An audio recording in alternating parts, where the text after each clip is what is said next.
hisobdagi ketma-ket mag'lubiyatlar bo'lib ham, yirik hisobdagi mag'lubiyatlar bo'lib ham ayanchli, juda uzoq va xo'p kutishdi Superligani va niyatlariga erishdi.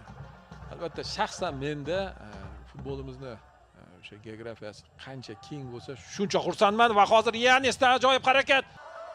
Aynan mana shunday. Olavergan Karimov yaxshi ketayotgan edi, xavfli vaziyat ham bo'ldi.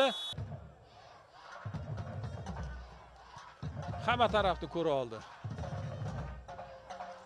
Sheriklariga o'z xatosidan so'ng olib bermoqda, qanday yo'l bilan bo'lsa-da, Lobchadoriyev chap qanotda emas, o'ng qanotda chap oyoqda zarba berdi. Olavergan Rekachet va gol! So'g'diyona. Olavergan Karimov baribir o'z ishini qildi. U tomonda Yanis Leri, bu tomonda Olavergan Karimov. Yashavor yigit, qoyil.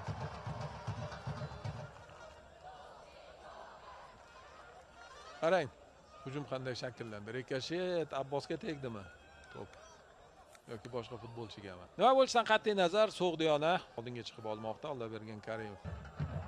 Oldinda turgan turjuqliklari mana shulardan iborat. Ustam yaxshi o'ynadi, aniq harakat qildi. Lohan undan ham aniq harakat va mana endi katta sahnaga ilk bor ataba ko'rmay qolish darajasida bo'lib turganda u zarba yo'llaydi deb. Hozir shunday tepgandir. Aksar futbolchilar ancha yuqoridan tep beradi, oyoqqa tushmay qolgan ehtimol bo'lishligi ham mumkin. Hozir esa Xorazmning hujumi, Hoshimov to'pni jarima maydoniga yetkazib beryapti. Yanis zarba yo'llayapti, o'tkir burchak ostida bo'lishiga qaramasdan bu taktika qiyin bo'lib qolganligi ancha bo'ldi. Kechagina Tomas Tuxel va Angliya. Undan oldin esa xo'sh, zarba bormi? Bor zarba va Mitrovic muqarrar goldan qutqaryapti. Yana Yanis Leri.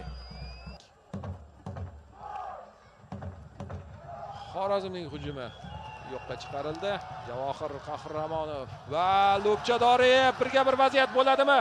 O'xshayapti birga-bir vaziyat. Darvoza bombosh, Stoshich qoyil, lekin mana bu yerda bu yerda Shavkat Nasibullaevga esa farqi yo'q, chunki vaqt tugadi, pushtagini chalish kerak. Chaldi ham So'g'diyona. Xorazm birinchi taym tugadi.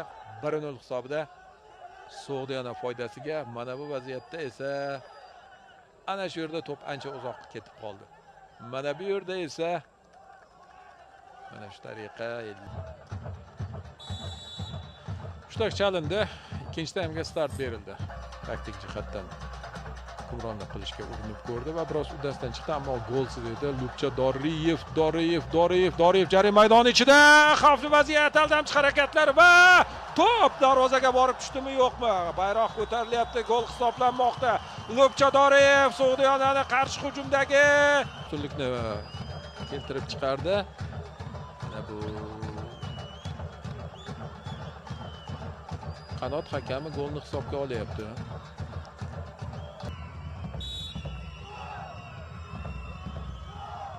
Uzatma faqat kim? Zarba ham bor va faqat to'p darvozabonniki. Aziz Ahrorov bosh bilan. Nuqta darvozaga teshikroq darvoza tomon yo'llangan zarba bo'lib chiqyapti.